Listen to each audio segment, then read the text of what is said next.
Favourite serials இனி டிவிக்கு முன்பே சன் நெக்ஸ்ட் ஆப்ல ஜாலியா எல்லாருக்கும் முன்னாடியே பாருங்க. இப்பவே சன் நெக்ஸ்ட் ஆப்பை டவுன்லோட் பண்ணி சப்ஸ்கிரைப் பண்ணுங்க.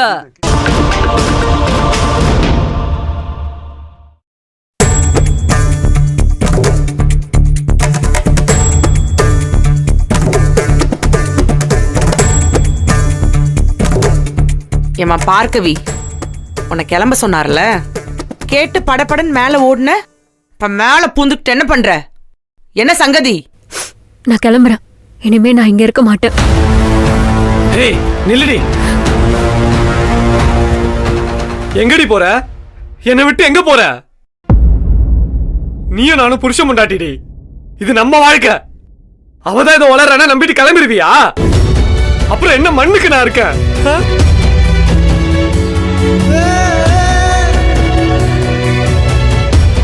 நான் உன்னை தவிர நீ யாரையும் நினைச்சு பார்க்க மாட்டேன். கரெக்டா நான் மாறி மாறி பேசல, ஆனா இப்ப அப்படி கிடையாது. நான் உன்னை மட்டும் தான் பார்க்கவே லவ் பண்றேன்.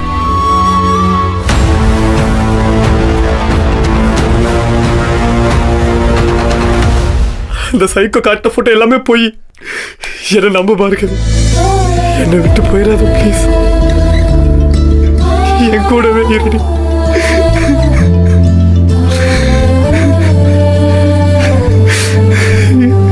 என்னை விட்டு போயிடாத பார்க்குது.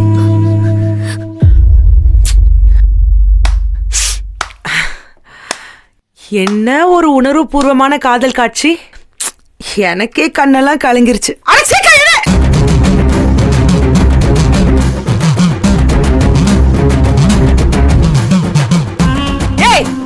உனக்கு அறிவில்ல? இந்த பொறுக்கி சொல்றதெல்லாம் கேட்டு நின்னுட்டு இருக்க.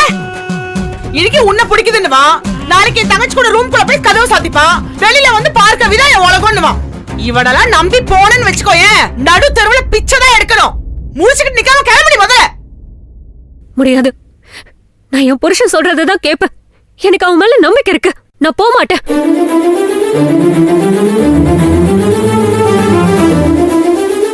சரி கிளம்பு.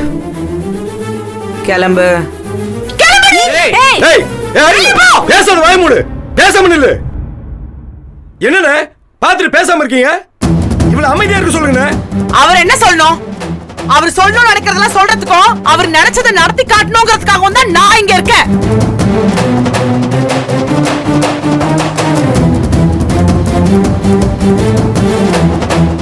நானும் பிரச்சனை பண்ணக்கூடாதுன்னு தான் பொறுமையா இருக்கேன்.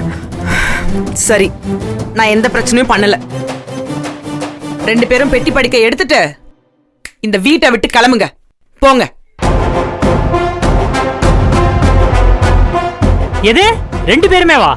ஆமா, ரெண்டு பேரும் தான். போட்டோம், போய் பிச்சை எடுக்கட்டும். உங்களை காப்பாத்துறதுக்கு வெளியில 1000 கரங்கள் நீட்டி இருக்காங்கல்ல.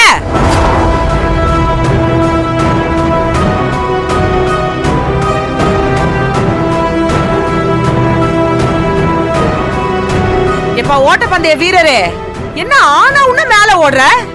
முழுசா கேட்டுட்டு போ. நீங்க ரெண்டு பேரும் தாராளமா இந்த வீட்டை விட்டு வெளில போலாம். ஆனா நீ போட்டிருக்க பத்தியா பேண்ட் சட்டை, இதெல்லாம் உங்க அப்பா காசுல வாங்கின பிச்சை. நீ இந்த வீட்டை விட்டு வெளில போனா ஒத்த பைசா கொடுக்க முடியாதுன்னு நேத்தே சொன்னாருல. அதையும் தாண்டி நீ இந்த வீட்டை விட்டு போனோன்னு முடிவெடுக்கிறனா உனக்கு எவ்ளோ தெனாவட்டு இருக்கணும்? சரி போ. பேண்ட் சட்டையெல்லாம் கட்டி கொடுத்துட்டு அப்படியே போவாத. மேல உங்க சித்திங்களோட சேலை இருக்கும், அதை எடுத்து சுத்திட்டு கிளம்பு.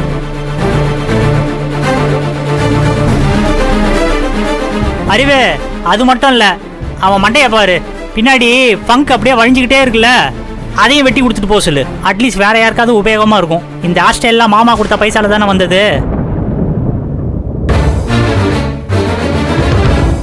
வெளியில போய் பாருடா. அடுத்த வேலை சோத்துக்கு பிச்சை எடுக்கணும் நீ. இங்க பாரு, எனக்கு உன் காசும் அந்த ஆள் காசுலாம் தேவையே கிடையாது. எங்க லைஃபை நாங்க பாத்துக்கிறோம்.